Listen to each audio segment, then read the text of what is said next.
चलिए आज बात करते हैं एक कमाल की किताब की और उसके अंदर छिपी एक छोटी सी लेकिन बहुत जबरदस्त कहानी की। हमारे पास जो स्रोत है वो है रिचर्ड विलियम्स की द एनिमेटर सर्वाइवल किट।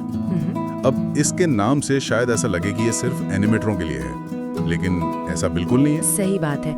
ये किताब असल में रचनात्मकता, अनुशासन, मतलब किसी भी काम में माहिर होने के बारे में है। और हम पूरी किताब पर नहीं बल्कि इसके 5वें अध्याय पर बात करने वाले हैं, जिसका नाम है लेसन 1 यानी पहला सबक। हाँ, और ये अध्याय किसी लंबी चौड़ी भूमिका के बिना बस एक शब्द से शुरू होता है, अनप्लग। अनप्लग मतलब अपने हेडफोन उतारो, रेडियो बंद करो, दरवाजा बंद करो।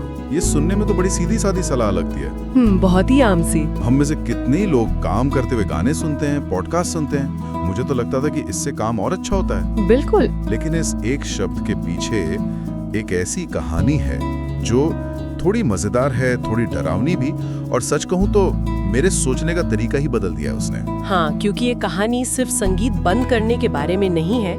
ये इस बारे में है कि किसी भी काम में जिसमें गहरी सोच की जरूरत हो, उसमें एकाग्रता या कंसंट्रेशन का असली मतलब क्या होता है। और लेखक इस बात को समझाने के लिए किसी थ्योरी का नहीं बल्कि अपनी जिंदगी के एक ऐसे अनुभव का इस्तेमाल करते हैं जिसे वो कभी भूल नहीं पाए। तो ये आदत जो इतनी आम लगती है, एक दिन लेखक के लिए एक बड़े झटके का कारण बनी। हुआ यूं कि रिचर्ड विलियम्स, जो खुद एक बहुत बड़े एनिमेटर थे, डिज्नी के एक महान एनिमेटर से मिलने गए। उनका नाम था मिल्ट काल। और यहाँ ये समझना जरूरी है कि मिल्ट काल थे कौन। हाँ, ये बहुत जरूरी है।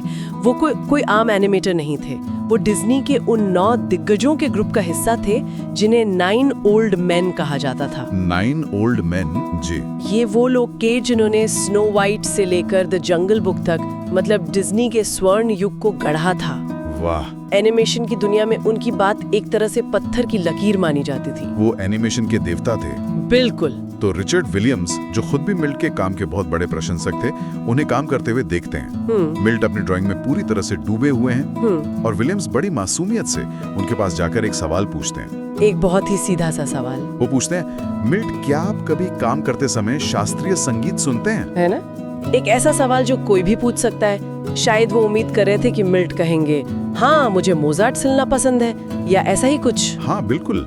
लेकिन जो हुआ वो उनकी कल्पना से बिल्कुल परे था। किताब में इस पल को जिस तरह से दिखाया गया है वो कमाल का है। हाँ। अगले पन्ने पर कोई टेक्स्ट नहीं है, बस एक तस्वीर है जो फट पड़ती है। मिल्ट काल का चेहरा पूरे पन्ने पर छाया हुआ है, गुस्से से लाल, और उनका मुंह इतना बड़ा खुला है जैसे वो दहाड़ रहे हों। और वो चिल्लाते हैं। मैंने अपनी जिंदगी में जितने भी बेवकूफी भरे सवाल सुने हैं, ये उनमें सबसे ज्यादा, सबसे बेवकूफी भरा सवाल है। उनके चिल्लाने की शिद्दत को दिखाने के लिए शब्दों को भी टेढ़ा मेढ़ा और कांपता हुआ दिखाया गया है। वो सिर्फ गुस्सा नहीं था। नहीं, वो एक विस्फोट था। हाँ, किताब में एक और छोटा सा चित्र है कोने में, जिसमें विलियम्स डर के मारे जमीन पर गिरे पड़े हैं, जैसे किसी ने उन्हें जोर का धक्का दिया हो। ये देखकर मेरा पहला सवाल तो यही था कि ये कुछ ज्यादा नहीं हो गया? हाँ, मेरा भी। मतलब बेचारे ने सिर्फ संगीत के बारे में ही तो पूछा था, इतना गुस्सा किस बात का? पहली नजर में बिल्कुल ऐसा ही लगता है, एक अजीब और बहुत बड़ा ओवर रिएक्शन। लेकिन अगर हम मिल्ट के नजरिए से सोचें तो हमें समझ आता है कि उनके लिए वो सवाल क्या था। उनके लिए एनिमेशन सिर्फ ड्राइंग बनाना नहीं था, वो एक गहरी तपस्या थी। अच्छा। वो अपने किरदार के दिमाग में घुसकर सोचते थे कि वो कैसे चलेगा, कैसे महसूस करेगा, वो सांस कैसे लेगा। ये एक बहुत ही ज्यादा मानसिक एकाग्रता वाला काम है। अच्छा, तो उनके लिए ये सवाल ऐसा था जैसे कोई किसी ब्रेन सर्जन से पूछे कि क्या वो ऑपरेशन करते समय रॉक कॉन्सर्ट सुनता है। बिल्कुल सही पकड़े। हाँ। उनके लिए ये सवाल उस पूरी पवित्र प्रक्रिया का अपमान करने जैसा था। ओहो। किसी का ये पूछना कि क्या आप इस गहरी सोच के दौरान कोई और चीज अपने दिमाग में आने देते हैं, उनके लिए ये सोचना भी नामुमकिन था।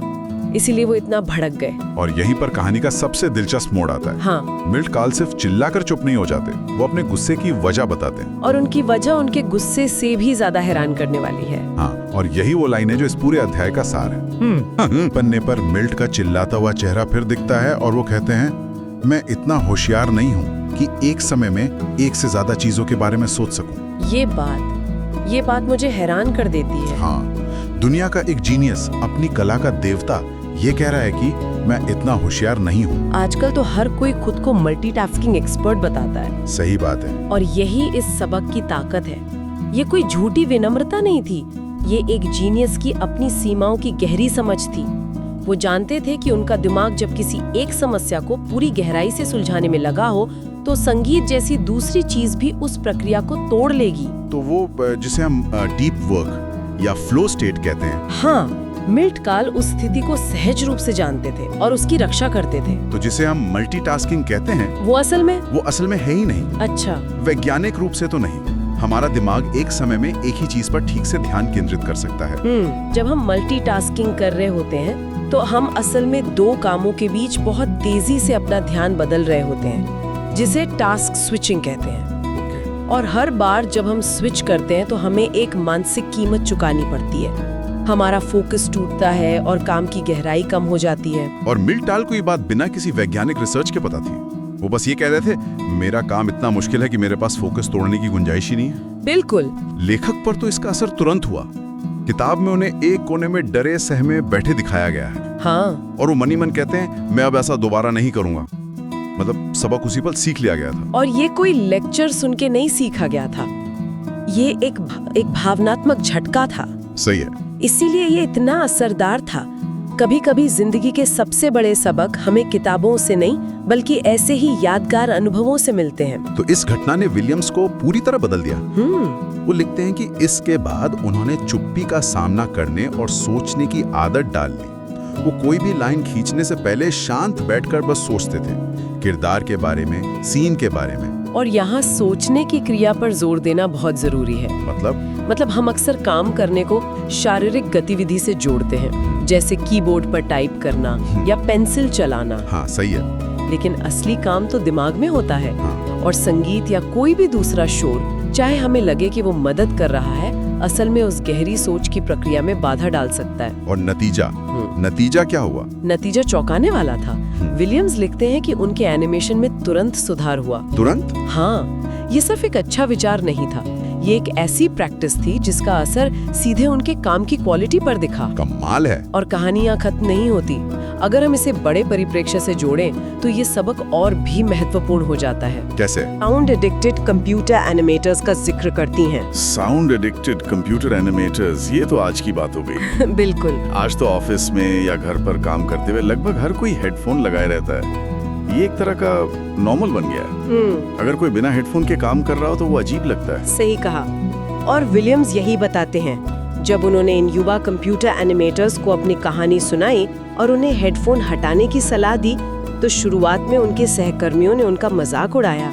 अच्छा। ये एक सामाजिक दबाव को दिखाता है। कभी-कभी जो चीज आपके काम के लिए सबसे अच्छी होती है, उसे करने के लिए आपको दूसरों से थोड़ा अलग दिखने का साहस चाहिए होता है। लेकिन उन्होंने हिम्मत की और नतीजा फिर से वही निकला।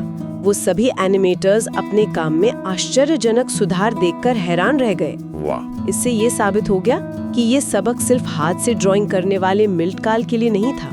ये डिजिटल टूल पर काम करने वाले आज के कलाकारों के लिए भी उतना ही सच था। बिल्कुल।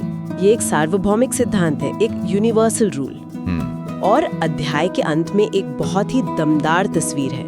अच्छा। हाँ, इसमें लेखक की पीठ दिखाई गई है और उन्होंने एक बेसबॉल कैप पहनी हुई है। ओके। उस टोपी पर बड़े बड़े अक्षरों में लिखा है, एनिमेशन इज कंसंट्रेशन। एनिमेशन एकाग्रता है। बिल्कुल। ये 4 शब्द उस पूरी विस्फोटक कहानी का निचोड़ है। हाँ, और ये सिर्फ एनिमेशन के बारे में नहीं है। सही है। आप एनिमेशन शब्द को किसी भी ऐसे काम से बदल सकते हैं जिसमें गहरी सोच की जरूरत होती है। प्रोग्रामिंग एकाग्रता है, लिखना एकाग्रता है, रणनीति बनाना एकाग्रता है, किसी मुश्किल समस्या को सुलझाना एकाग्रता है। हाँ, ये विचार हर उस क्षेत्र पर लागू होता है जहाँ सतही काम से बात नहीं बनती। तो कुल मिलाकर एक सीधे से सवाल से शुरू होकर एक विस्फोटक गुस्से से गुजरते हुए हम एकाग्रता के एक बहुत ही गहरे सबक तक पहुंचे।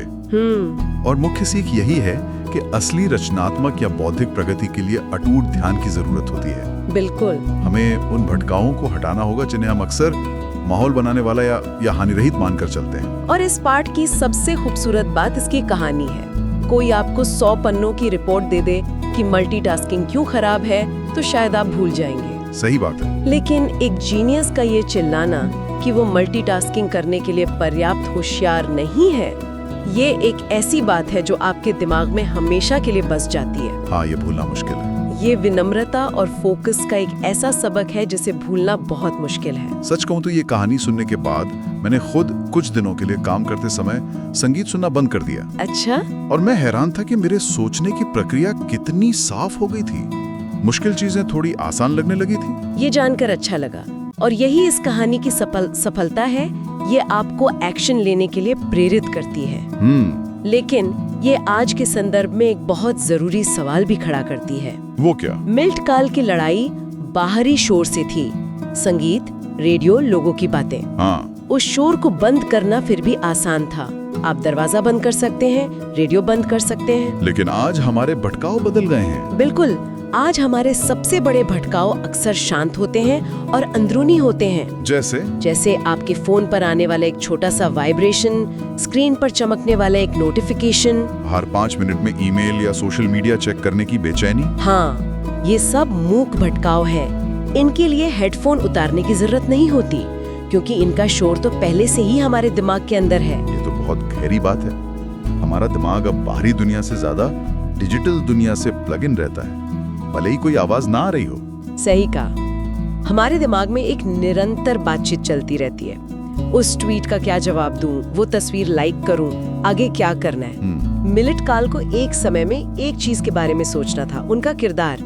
हमें एक ही समय में अपने काम के साथ साथ एक पूरी डिजिटल दुनिया के बारे में भी सोचना पड़ता है। तो सोचने वाली बात यह है? सोचने वाली बात यह है कि हम मिलिट काल के सबक को आज की दुनिया में कैसे लागू करें।